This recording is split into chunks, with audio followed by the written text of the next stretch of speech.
I didn't understand the word family until I lost mine.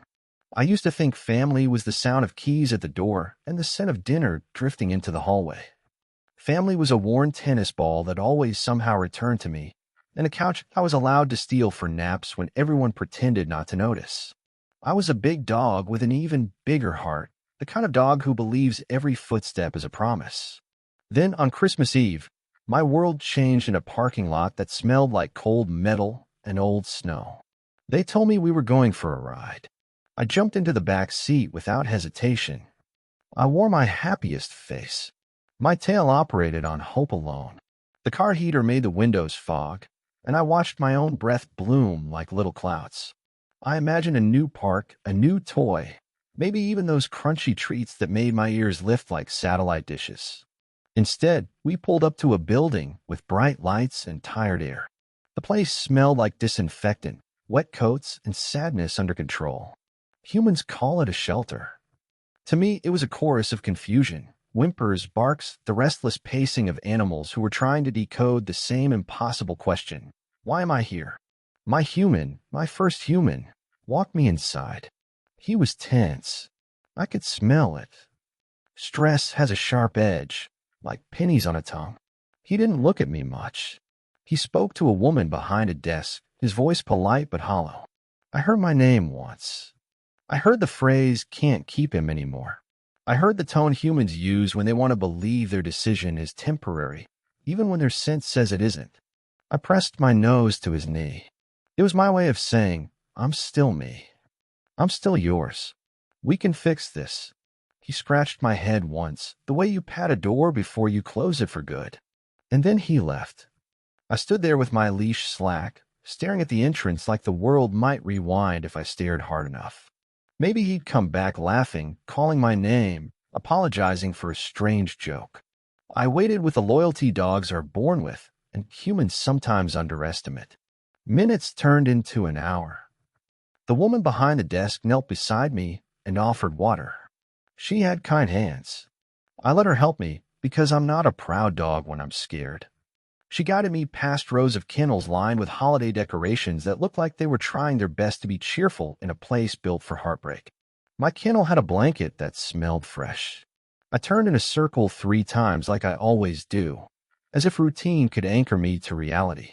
Around me, other dogs barked at footsteps, hoping that any shadow might be a miracle.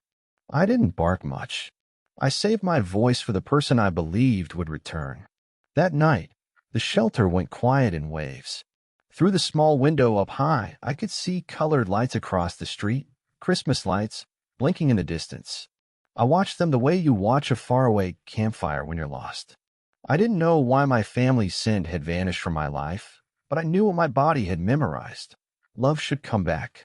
Morning arrived with soft footsteps and the smell of pancakes. A volunteer clipped a new tag onto my collar. I heard words like strong, gentle, and great with kids. I sat tall, trying to look like the best version of myself. When you've been left once, you learn to audition for hope. Around midday, something unusual happened. People in winter coats entered with cameras. A local news crew.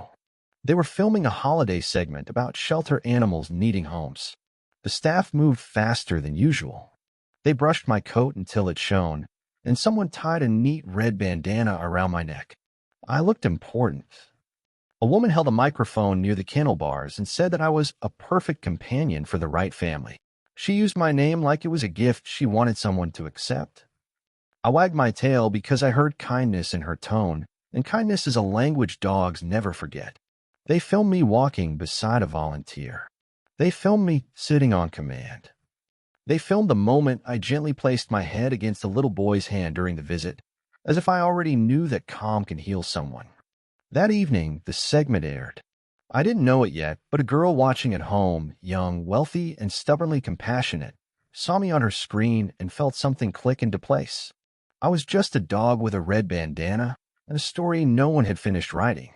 But in the quiet of my kennel, with snow tapping the windows and the shelter lights dimming, I sensed the shift before I could understand it. A new chapter was coming, and the people who left me were about to realize the world had seen me too. The next morning, the shelter smelled different.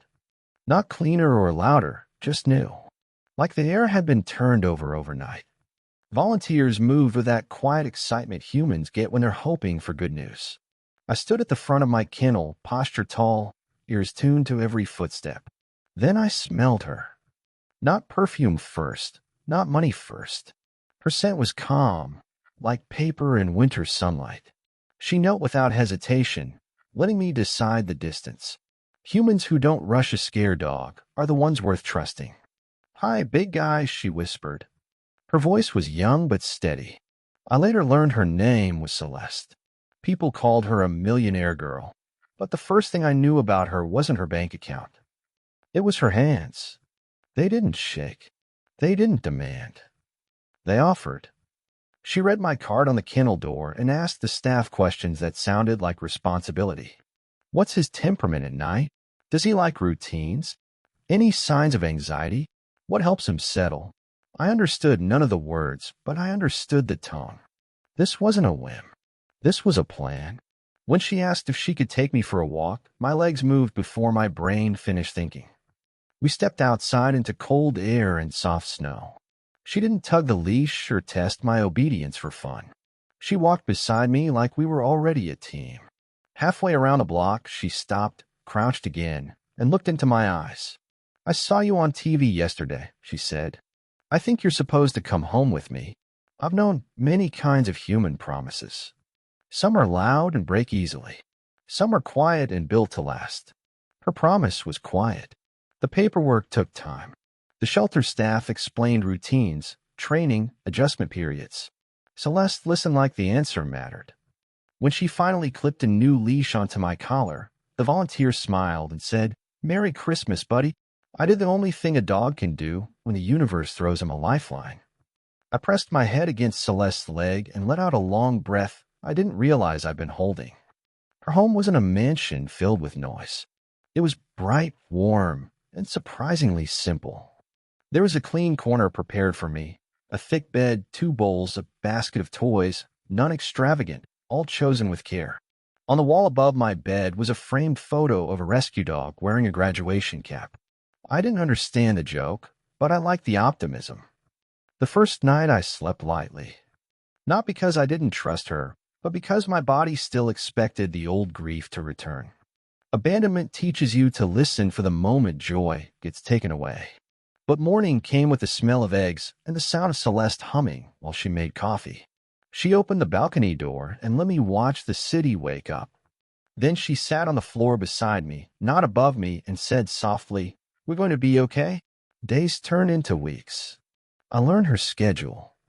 She learned my triggers. I didn't like sudden door slams. She didn't laugh at that. She just closed doors gently. I paced sometimes, checking each room like I was counting blessings. She didn't scold me. She talked to me like I was a being with a memory. Then the cameras returned. A follow-up segment. The news wanted to highlight successful holiday adoptions. Celeste agreed, but she kept it focused on the shelter and the importance of choosing a pet for life. I sat beside her for the interview, wearing my red bandana again. This time it didn't feel like an audition. This time it felt like belonging.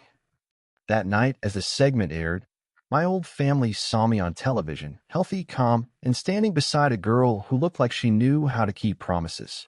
I know they saw it because the messages started coming. Voicemails, long text, sudden enthusiasm. The next afternoon, when Celeste and I returned from a walk, a familiar car was parked across the street. The scent hit me first and punched straight through the months of healing I'd been stacking like careful stones. My first human stepped out. He called my name in the sweet voice people use when they want forgiveness without consequence. My body betrayed me for a second, tail twitching, heart confused, because love doesn't vanish just because someone fails you. But then I remembered the shelter door, the slack leash, the single scratch on my head that felt like a goodbye.